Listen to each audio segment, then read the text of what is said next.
Jadi secara akademik saya merasa bahwa sayalah yang pertama berusaha melukiskan secara ilmiah tentang seluk-beluk lahir dan berkembangnya Partai Persatuan Pembangunan. Inilah alasan kedua mengapa saya merasa sangat sedih ketika mendengar seloroh yang disampaikan oleh Bahlil Lahadalia, junior saya di Himpunan Mahasiswa Islam, di dalam sebuah acara rapat kabinet di Istana.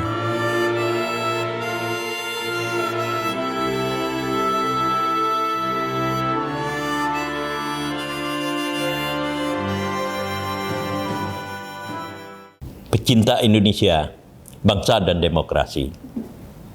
Ada sebuah kelakar sedih yang kita dengar dari Istana pasca pemilu 2024 tentang Partai Persatuan Pembangunan atau P3. Di dalam kelakar itu, Bahlil Lahadalia, Menteri Investasi dan Ketua BKPM, berseloroh kepada Sandiaga Uno. Sandiaga Uno kita tahu adalah seseorang yang pada dasarnya bibit dari tokoh P3, tetapi karena proses-proses politik tertentu ia melesat ke Gerindra, lalu kemudian untuk alasan-alasan yang kita tidak tahu dia kembali ke P3. Sandi di dalam konteks ini selain sebagai Menteri Pariwisata adalah seorang pengusaha muda yang sukses. Dan di dalam konteks seorang pengusaha muda yang sukses itulah Bahlil Lahadalia itu membuat seloroh yang terasa pilu bagi kalangan P3. Selorohnya mengatakan bahwa Bahlil menyampaikan kepada khalayak di dalam rapat kabinet itu, andai kata P3 masuk menjadi partai parlemen pada pemilu 2024 ini, maka Sandiaga Uno itu akan membayar pajak yang besar sekali kepada pemerintah.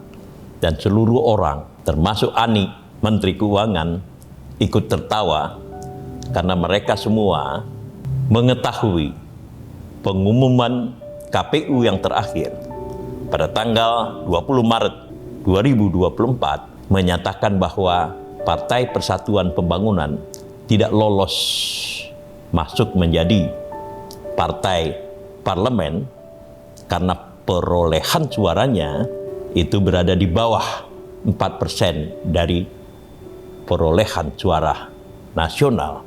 Saya sebenarnya merasa pilu dengan seloroh yang semacam ini. Kendatipun konon katanya Presiden Republik Indonesia Joko Widodo itu memberikan saran kepada Sandiaga Uno, banyak-banyak berdoa, kata Presiden. Dan semakin Presiden menyatakan seperti itu, semakin pilu rasa hati saya. Kenapa pilu? Mungkin secara emosional saya ingat Suharto Mono Arfa.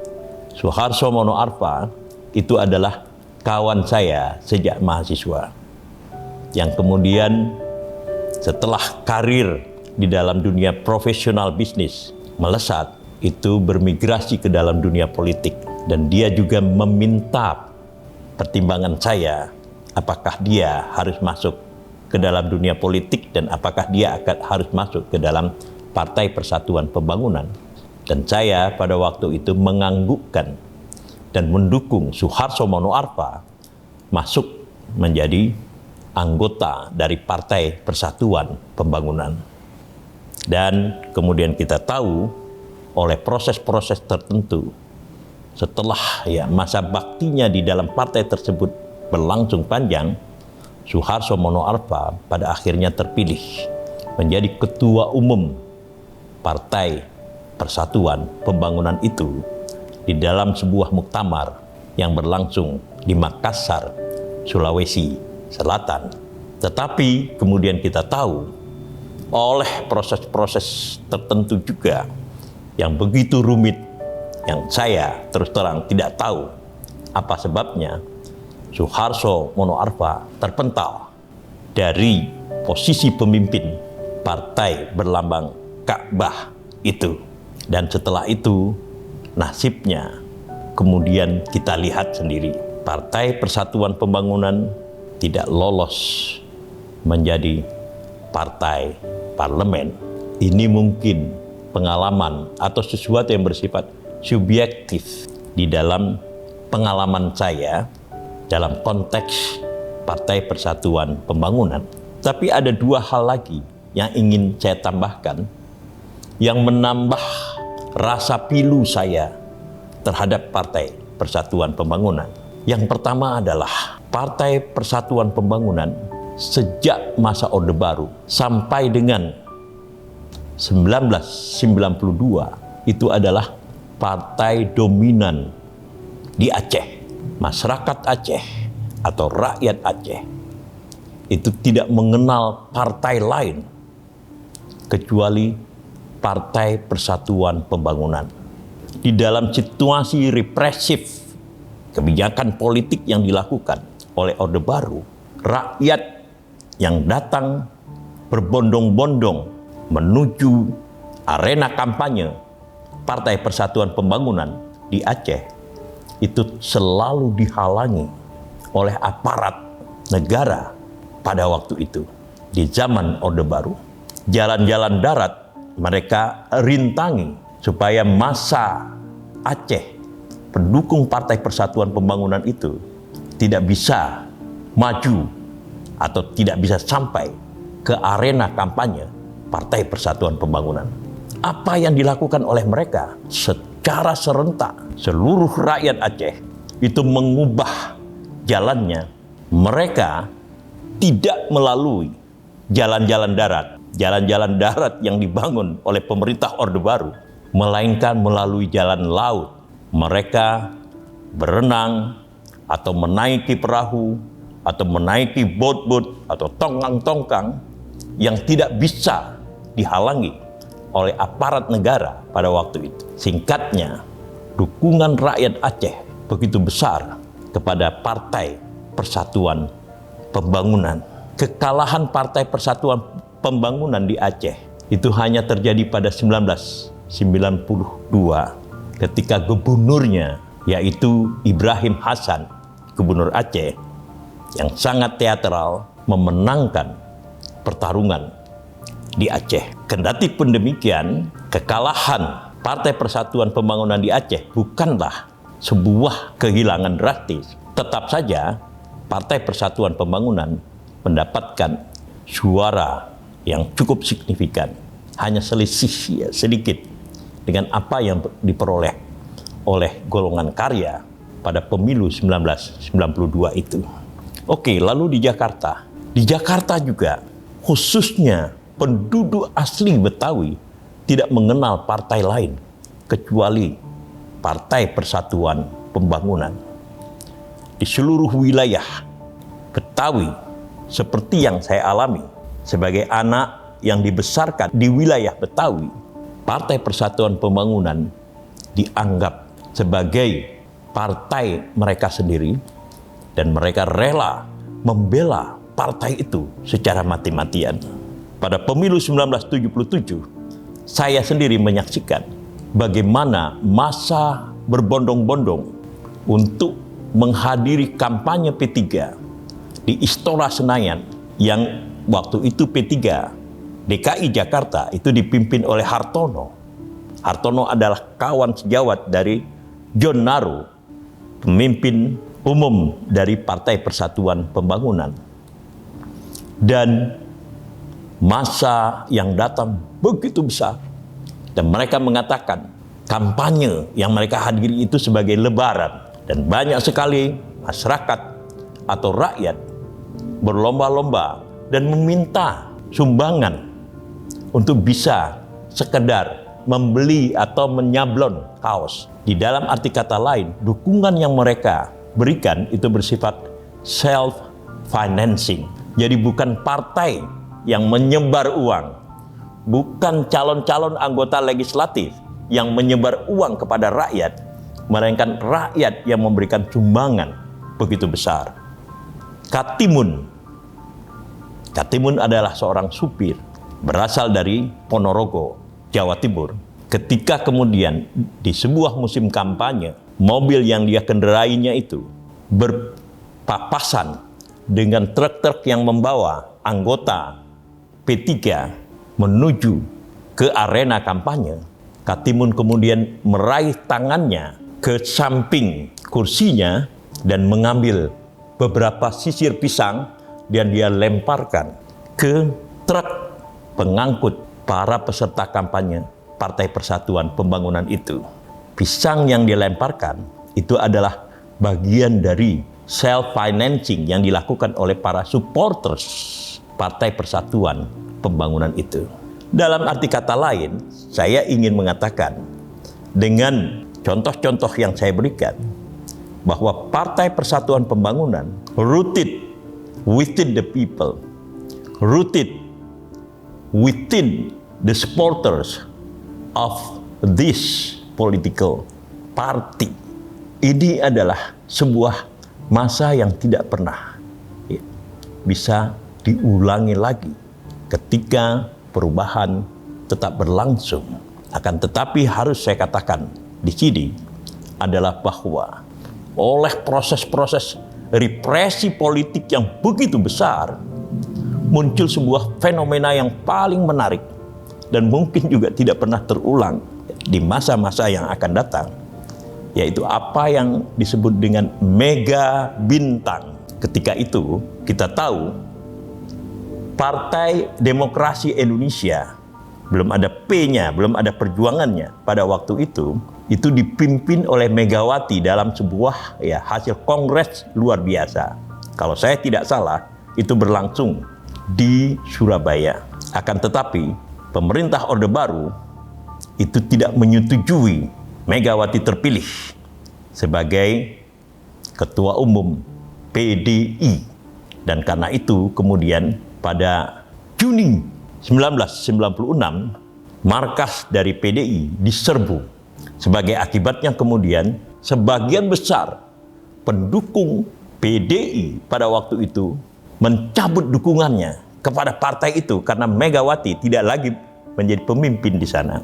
Dan yang kemudian bergerak atas inisiatif dari Mudrik Sangidu, Ketua Cabang P3 Surakarta, menciptakan sebuah frasa apa yang disebut dengan mega bintang pada 1997, di mana seluruh pendukung Megawati Soekarno Putri mengalihkan dukungannya dari Partai Demokrasi Indonesia ke Partai Persatuan Pembangunan. Sebuah historical epoch yang tidak pernah terulang lagi. Inilah alasan kedua mengapa saya merasa sangat sedih ketika mendengar seloroh yang disampaikan oleh Bahlil Lahadia, junior saya di Himpunan Mahasiswa Islam, di dalam sebuah acara rapat kabinet di istana. Oke, nah yang terakhir, saya ingin bicara lebih panjang tentang ini, tetapi waktu yang tidak mengizinkan, maka saya ringkas dengan yang terakhir, yang ketiga, secara konseptual. Jadi tadi secara emosional, lalu kemudian memori tentang perkembangan P3, maka sekarang secara konseptual, pecinta Indonesia, bangsa, dan demokrasi. Ini adalah majalah Prisma. Majalah Prisma yang merupakan sebuah jurnal akademik yang pernah terbit di Indonesia yang sangat prestisius. Pada 1981, Prisma kemudian mengeluarkan nomor tersendiri tentang partai-partai politik di Indonesia. Dan saya bersama dengan almarhum Iqbal Abdul Rauf Saimima menulis tentang Partai Persatuan Pembangunan. Di dalamnya saya tulis sejarah berdirinya Partai Persatuan Pembangunan yang merupakan amalgamasi dari seluruh partai-partai Islam yang berlangsung pada 5 Januari 1973. Banyak konflik yang berlangsung di sana. Akan tetapi mereka, maksud saya mereka di sini adalah para pengurus Partai Persatuan Pembangunan itu selalu mempunyai mekanisme, escape mechanism di dalam memecahkan internal konflik yang berlangsung di dalam tubuh Partai Persatuan itu sendiri. Di situ memang ada cerita tentang, dalam 2 tanda kutip, pengkhianatan. Ada cerita tentang kelompok-kelompok besar yang ditinggalkan. Misalnya, kelompok NU berhadapan dengan kelompok MI, Muslimin Indonesia. Muslimin Indonesia ini berasal dari Parmusi. Parmusi itu berasal dari partai lama, yaitu Masyumi, yang didirikan pada 7 November 1945 dan merupakan partai besar yang memenangkan pemilu pertama pada 1955. Hanya sedikit posisinya berada di bawah Partai Nasional Indonesia atau PNI. Apa yang kemudian saya lukiskan di sini adalah bahwa tulisan ini yang ada di dalam Prisma yang terbit pada 1981 mengisi kekosongan tulisan akademik tentang partai politik. Dalam konteks ini adalah Partai Persatuan Pembangunan. Lalu kemudian sahabat saya Manuel Kaisiepo itu menulis tentang Partai Demokrasi Indonesia. Lalu senior kami namanya Awad Bahaswan menulis tentang golongan karya atau Golkar. Kekosongan ini maksud saya adalah kekosongan literatur tentang partai-partai politik yang muncul pada masa Orde Baru. Sehingga kemudian tulisan saya di Prisma itu tentang Partai Persatuan Pembangunan, termasuk tulisan Manuel Kaisiepo dan Awad Bahaswan, itu kemudian menjadi bahan bacaan di seluruh perguruan tinggi Indonesia, terutama di Fakultas Ilmu-Ilmu Sosial. Jadi secara akademik, saya merasa bahwa sayalah yang pertama berusaha melukiskan secara ilmiah tentang seluk-beluk lahir dan berkembangnya Partai Persatuan Pembangunan. Dan tidak pernah saya bayangkan bahwa suatu hari, yaitu pasca pemilu 2024, partai yang dulu pernah besar, dulu pernah bergelora, yang dulu pernah mampu menggabungkan kekuatan Islam dengan kekuatan nasionalisme dengan banner Mega Bintang, itu terjerembab. Salah satu faktor keterjerembaban Partai Persatuan Pembangunan ini adalah karena begitu mudah elit dari partai tersebut itu dipermainkan oleh pihak-pihak luar. Sehingga dengan mudah pula mereka melempar pemimpin yang sebenarnya mereka pilih hanya setahun sebelumnya, yaitu Suharto Monoarfa. Nah, kendati pun demikian, saya memang telah merasa bahwa partai ini setelah Ismail Hasan Metarem itu kehilangan pemimpin-pemimpin yang karismatik. Ini telah lama saya rasakan. Lalu kemudian pemimpin-pemimpin puncak di partai tersebut mengalami proses pemudaan. Pemudaan bukan saja dari konteks usia, melainkan juga dari konteks acceptability, penerimaan dari para pendukung-pendukung tradisional partai itu sendiri. Karena itu, di masa akhir kepemimpinan Surya Dharma Ali yang sering disingkat menjadi SDA, di dalam sebuah seminar ketika saya diundang menjadi pembicara, saya sudah mengatakan bahwa sebaiknya Partai Persatuan Pembangunan ini dipimpin oleh Yusuf Kalla. Kenapa Yusuf Kalla? Yusuf Kalla adalah seorang tokoh Islam. Dan menurut saya sampai detik ini, satu-satunya tokoh Islam yang diterima oleh berbagai varian kelompok-kelompok Islam di Indonesia.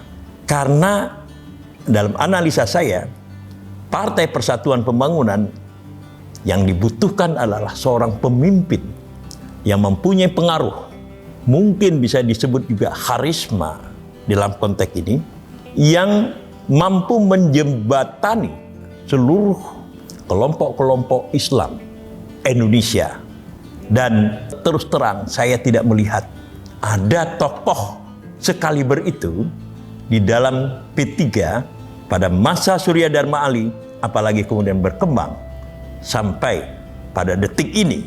Itulah sebabnya begitu kemudian Yusuf Kalla selesai menjadi atau bertugas sebagai wakil presiden pada 2019, yaitu pada masa akhir pemerintahan Jokowi yang pertama, saya datang ke rumah Yusuf Kalla dan saya katakan kepada Yusuf Kalla, karena Yusuf Kalla adalah seorang senior, maka saya memanggilnya Bang Yusuf. Saya katakan, Bang Yusuf, tolong pimpin Partai Persatuan Pembangunan. Karena partai itu secara lambat laun akan hilang karena tidak ada pemimpin yang cukup berpengaruh. Bang Yusuf Kalla pada waktu itu mendengar saya tidak melihat ada keterkejutan di wajah Yusuf Kalla pada waktu itu. Tetapi yang saya kemudian dengar, Bang Yusuf Kalla menolak, menerima usul saya, menerima proposal saya dengan mengatakan, Ri, saya kan habis memimpin partai yang sangat besar, yaitu Golkar. Masa saya kemudian akan memimpin partai yang lebih kecil? Lalu saya katakan, ini adalah tugas yang sangat strategis yang harus abang lakukan. Sebab jika tidak, sooner or later, Partai Persatuan Pembangunan itu akan hilang jejaknya di dalam sejarah parlemen.